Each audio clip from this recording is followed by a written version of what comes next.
In today's video, I'm going to show you how to use update context, or some of the different ways you can use that.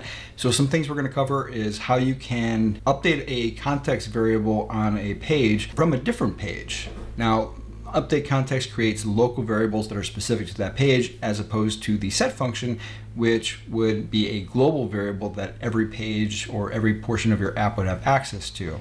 So if we take a look at this page here, we've got a gallery, a button, and then we've got test here.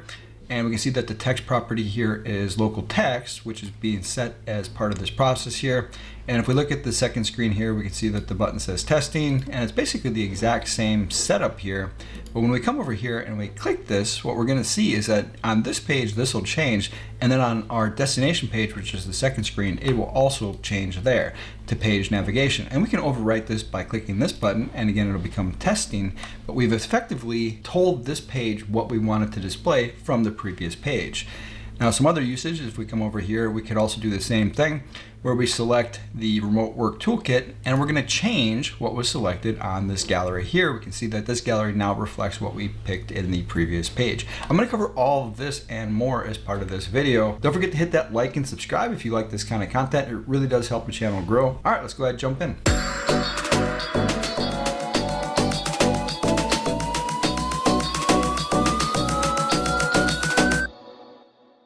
Now for this demonstration, I went through and created a couple screens, and if we look at these screens, we'll see they're pretty much the exact same. It's just got a gallery. It's showing the exact same gallery in both screens, the exact same setup. And the only other thing I did with this app is I turned on modern controls up here. So if we go to the updates, you'll see I turned in the modern controls here. And then obviously I adjusted our theme to have our OSP theme. As part of all my apps, I always put this modern theme in there. Now for context variables, what are we talking about? So when you do update context, and let's go ahead and add some controls in here. So we'll just add a text field, and then we'll go ahead and add a button. And let's go ahead and move these over here so we can kind of take a look at this. So when we hit this button here, what we can do is we can use update context, and we can go ahead and set a local variable. I always put local in front of it just to identify that it's only for this page. That's the key thing with update context, is you're creating variables that are only going to be used on the page that you're building them. So they're not going to be globally accessible across the app. You would use the set function for anything that needs to be across the entire app, needs to be accessible. So that's the kind of the big difference between the two. They're almost identical in every other way. It's just that update context sets a local available variable. And let's go ahead and call this one local text. And we'll just go ahead and say that the text is going to be testing, just for demonstration purposes. Then we'll go ahead and put our curly bracket, and we'll go ahead and close this off. Now, if we put local text in here, it'll be blank until we actually activate and initialize this variable. So let's go ahead and hit the button here, and we'll see that testing now shows here. Now, if we go to our second screen here and we insert a text option, let's go ahead and move this over here, and we say local text isn't an option.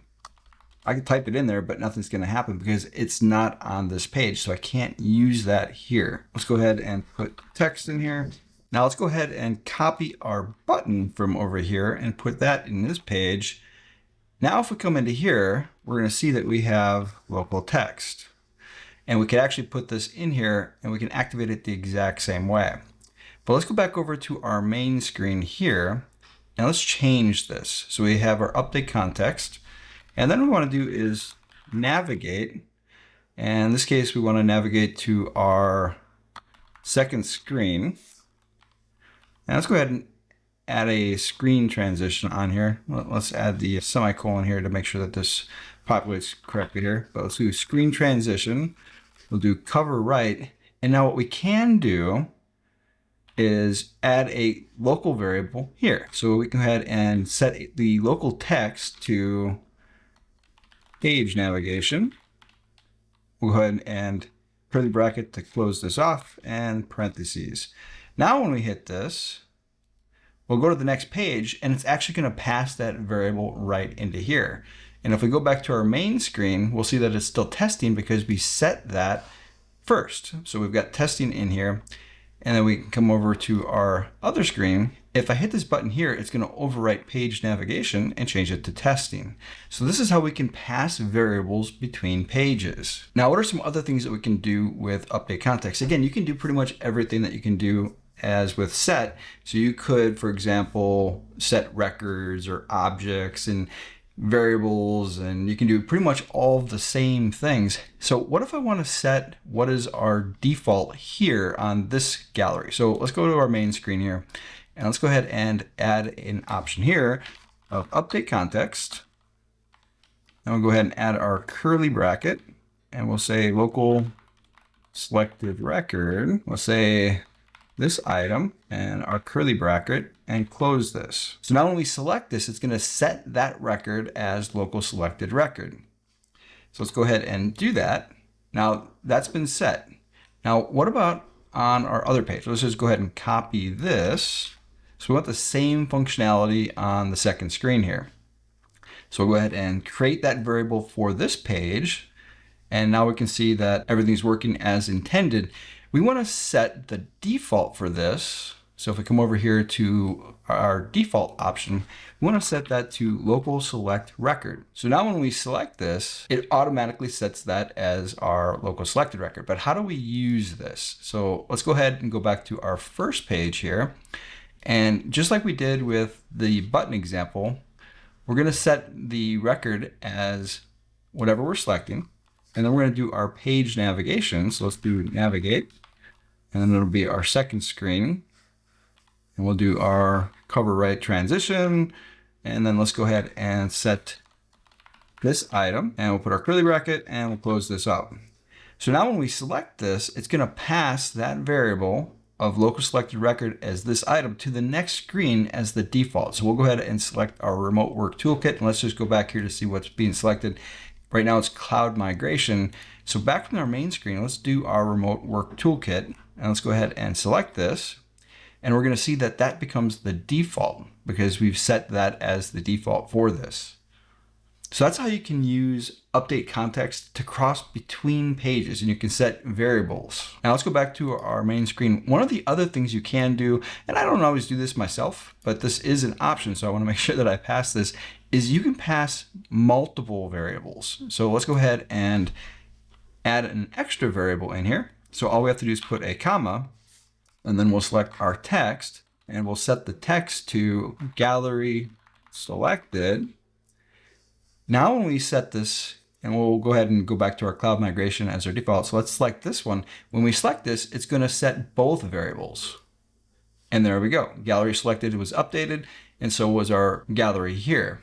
So that's how you can use update context to cross between pages. You can update multiple variables on the destination page. And again, you can use it very similar to how you use the set function, but if I go to another page, I'm not going to be able to access these unless they're part of that page's design. Now, one of the common uses for update context, of which there's many, but I'll just go ahead and cover a couple other options you can do. Now, as part of this one, we're doing testing, but maybe what I want to do is make something visible or not. So we'll go ahead, and I do this quite a bit in my designs, is I'll say gallery visible. We'll say the opposite here. So we'll go ahead and set the local gallery visible, and then a curly bracket, and we'll go ahead and close this off.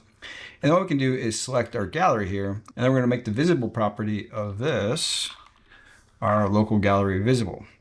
So when we hit this, it'll change this, and then we can toggle the visibility. This is kind of a basic use for how you use update context variables. Again, there's like an infinite number of ways you can use the update context on a page, just like the set. Now, the benefit of using local variables is you're not going to have all these local variables which are set as global variables across your entire app. So it kind of makes it easier when you're setting up a page to find just the variables that matter for that page. That's generally how I use them. I use a lot more update context or local variables than I do global variables in my app designs, just to kind of keep things nice and clean.